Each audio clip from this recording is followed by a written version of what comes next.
ঘনসবুজের গালিচায় মোড়ানো আকাশছোঁয়া উঁচু উঁচু পাহাড় সগর্বে দাঁড়িয়ে আছে প্রকৃতির এক অবিনাশী মহিমা নিয়ে।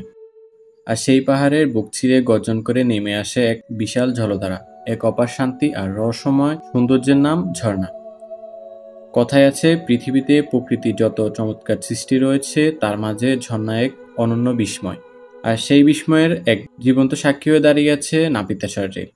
জানি না এই পথে কতজন হেঁটেছে, কিন্তু আমরা পৌঁছেছি সেই গহীনে যেখানে ঝর্ণা কথা বলে পাথরের সাথে। হাতে মাত্র একদিনের সময় থাকলে এই যান্ত্রিক জীবনের ব্যস্ততাকে পিছনে ফেলে চাইলে আপনিও ঘুরে আসতে পারেন এই অসম্ভব সুন্দর জায়গাটি থেকে।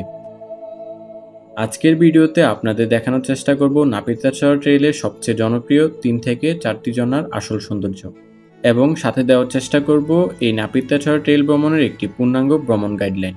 তাই ধৈর্য সহকারে সম্পূর্ণ ভিডিওটি দেখার আমন্ত্রণ জানিয়ে শুরু করছি আমাদের আজকের ভ্রমণ গল্প। Hello guys, it's Mister Zahid and welcome to my new blog Napitachhara trail. Napitachhara ট্রেইলে যাওয়ার জন্য আমাদের সর্বপ্রথম গন্তব্য হচ্ছে মিরসরাইয়ের নয়দুয়ারি বাজার। ঢাকা অথবা দেশের যে কোনো প্রান্ত থেকে চট্টগ্রাম রোডের যে কোনো বাসে করে চলে আসতে পারেন এই নয়দুয়ারি বাজারে। এবারের যাত্রায় আমরা যাচ্ছি কুমিল্লা থেকে মাইক্রোবাসে করে। আপনারা চাইলে ঢাকা সায়দাবাদ থেকে চট্টগ্রামগামী যে কোনো বাসে করে আসতে পারেন। এতে জনপ্রতি ভাড়া পড়বে 500 থেকে 700 টাকা। ঢাকা থেকে নয়দুয়ারি বাজারের দূরত্ব আনুমানিক 190 কিলোমিটার। পৌঁছাতে সময় লাগবে 4 থেকে 5 ঘন্টার মতো। বলে রাখা ভালো, যেখান থেকে আসে না কেন বাসের হেল্পারকে বলে রাখবেন নয়দুয়ারি বাজারে নামিয়ে দেওয়ার জন্য। মূলত এই নয়দুয়ারি বাজার থেকেই শুরু হয় নাপিতাছড়া ট্রেইলের পথ। সম্পূর্ণ পথ ট্রেকিং করেই যেতে হয়। আর এই যে নাপিতাছড়া ট্রেইলের সাইনবোর্ডটি দেখবেন, আপনারা মূলত এটি দেখেই নাপিতাছড়া ট্রেইলের উদ্দেশ্য ট্রেকিং শুরু করবেন। নয়দুয়ারি বাজারে নেমে মাত্র 40 থেকে 50 টাকার মধ্যে এখানে সকালের নাস্তা সেরে নিতে পারেন।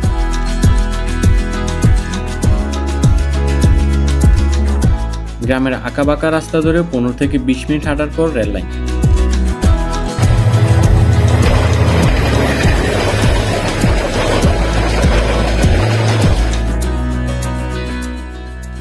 রেল লাইন পেরিয়ে আবার কিছু সময় হেঁটে ত্রিপুরা পাড়ায় পৌঁছাবেন।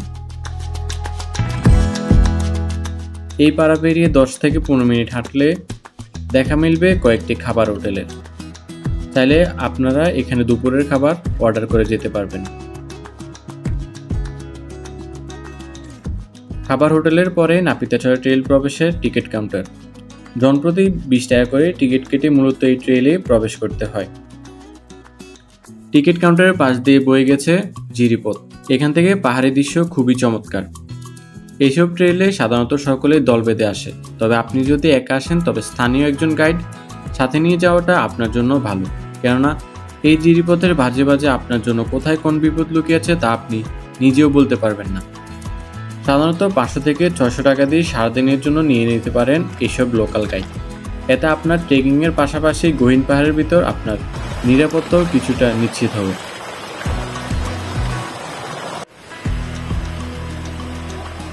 এই মন পাহাড়ে হারিয়ে যায়, আহা হা।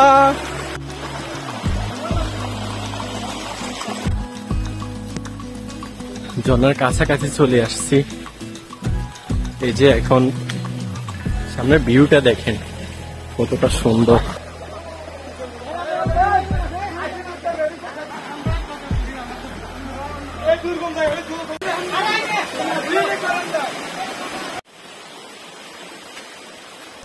অসাধারণ এই জিরিপথে 15 মিনিট হাঁটার পর দেখা মিলবে এই ট্রেইলের প্রথম ঝর্ণা টিপডাখুম। সত্যিকার অর্থে যখন আপনি এই ঝর্ণাগুলো দেখবেন, ট্রেকিং যাত্রার ক্লান্তি নিমিষেই দূর হয়ে যাবে।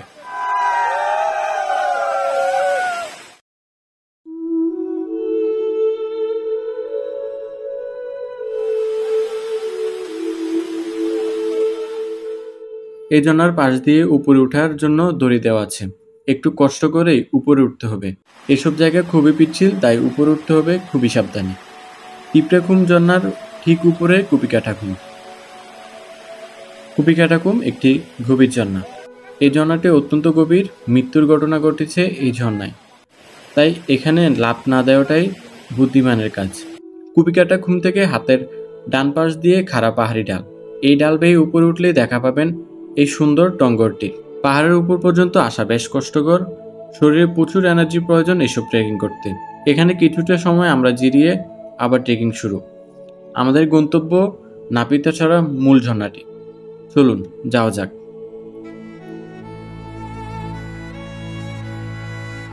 এখান থেকে বেশ কিছুটা সময় হাঁটার পর দেখা পারবেন এই অসাধারণ জিরির দৃশ্যটুকু। দেখেন আল্লাহর সৃষ্টি কি সুন্দর, মাশাআল্লাহ।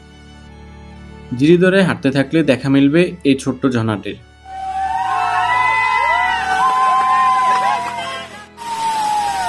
বলে রাখা ভালো, এই ঝর্ণাটির আগে দেখতে পারবেন হাতের বাম পাশ দিয়ে আরেকটি ঝিরি চলে গেছে। মূলত ওই ঝিরি আপনাকে নিয়ে যাবে বাগবিয়ানি ঝর্ণায়।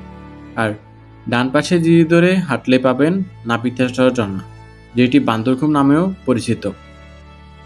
এই ছোট্ট ঝর্ণাটির নাম না জানা কোনো এক ঝর্ণা, তবে তার সৌন্দর্য অতুলনীয়। কুপিকাটাখুম থেকে প্রায় 30 মিনিট হাঁটার পর সেই নাপিতাছড়া ঝর্ণার ভয়ঙ্কর আওয়াজ কানে আসবে। এই অসাধারণ ঝর্ণা প্রকৃতি প্রেমীদের নিমিষেই মনের শান্তি যোগাতে সক্ষম। আসলে এখানে না আসলে, সরাসরি না দেখলে বুঝবেনই না ঝর্ণার সৌন্দর্য কেমন হতে পারে।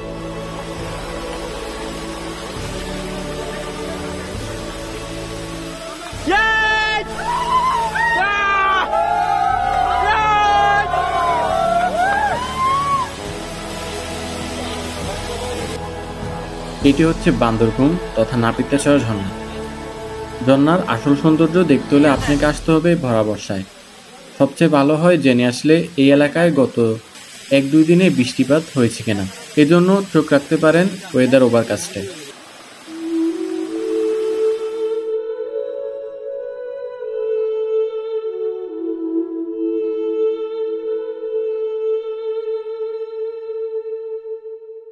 নাপিতাছড়া ঝর্ণা দেখা শেষে আমরা এখন চলে যাচ্ছি নাপিতাছড়া ট্রেইলের আজকের শেষ গন্তব্য বাগবিহানি ঝর্ণায়।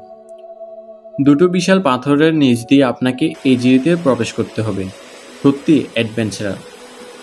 এই ঝর্ণায় যাওয়ার জিরিটা মারাত্মক সুন্দর এবং ভয়ঙ্কর। এই পাথরগুলো খুবই পিচ্ছিল, তাই এগোতে হবে খুবই সাবধানে। আসলে এই ট্রেলে না আসলে আপনি পাহাড়ি জিরি ঝর্ণার সৌন্দর্য যে এমন হতে পারে উপলব্ধি করতে পারবেন না। দুর্গম পাহাড়ি রাস্তায় হাঁটাটা যত কষ্টকর, কিন্তু এর সৌন্দর্য আপনি বিমোহিত হয়ে যাবেন। এই যে এখানে দেখেন জায়গাগুলো কি সুন্দর, মাশাআল্লাহ। আসলে এখানে না আসলে বুঝতেই পারতাম না যে এখানে সৌন্দর্য কেমন। তো অবশ্যই আসবেন, এসে প্রকৃতি দেখবেন, ঘুরে যাবেন, আর আপনার মনটা শান্তি থাকবে।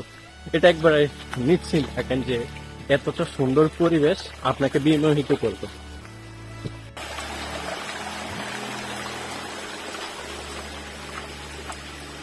মাশাআল্লাহ, মাশাআল্লাহ, আলহামদুলিল্লাহ। অবশেষে 20 মিনিট হাঁটার পর আমরা পৌঁছাই বাগবিয়ানি ঝর্ণায়। দুই পাহাড়ের মাঝ দিয়ে বেয়ে আসা স্বচ্ছ জলধারা কতটা মনোমুগ্ধকর হতে পারে তা সরাসরি না দেখলে আপনি বুঝবেন না। তবে এই সকল ট্রেইলে আসলে আপনাকে সবসময় সতর্কতা অবলম্বন করতে হবে। বিশেষ করে বর্ষায় পাহাড় ধস, প্লাসপাত এখানকার নিয়মিত ঘটনা, তাই সবসময় সাবধানে থাকবেন। যারা প্রকৃতিকে ভালোবাসেন, যারা পাহাড়ের গহীনে হারিয়ে যেতে চান, যারা অনুভব করতে চান ঝর্ণা ছোঁয়ায় প্রকৃতির নিঃশব্দ গান, তাদের জন্য নাপিতাছড়া শুধু একটি গন্তব্য নয়, হতে পারে এক রোমাঞ্চকর অভিজ্ঞতা। আজকের ভিডিও ছিল এই পর্যন্তই। নাপিতাছড়া ট্রেইল নিয়ে আপনার যে কোনো মতামত জানতে পারেন কমেন্ট বক্সে। ভিডিওটি যদি ভালো লেগে থাকে অবশ্যই লাইক, কমেন্ট, শেয়ার করতে ভুলবেন না।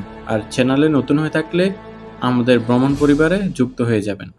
বোনাস টিপস: বিকেলের মুহূর্ত সীতাকুণ্ড রেঞ্জের গুলিয়াখালী সমুদ্র সৈকত অথবা বাঁশবাড়িয়া সমুদ্র সৈকতে কাটাতে পারেন। হতে পারে এটি আপনার জন্য একদিনের সেরা ভ্রমণ। দেখা হচ্ছে নতুন কোনো ভিডিওতে, নতুন কোনো গন্তব্য। ততক্ষণ পর্যন্ত ভালো থাকবেন, সুস্থ থাকবেন সবাই। আল্লাহ হাফেজ।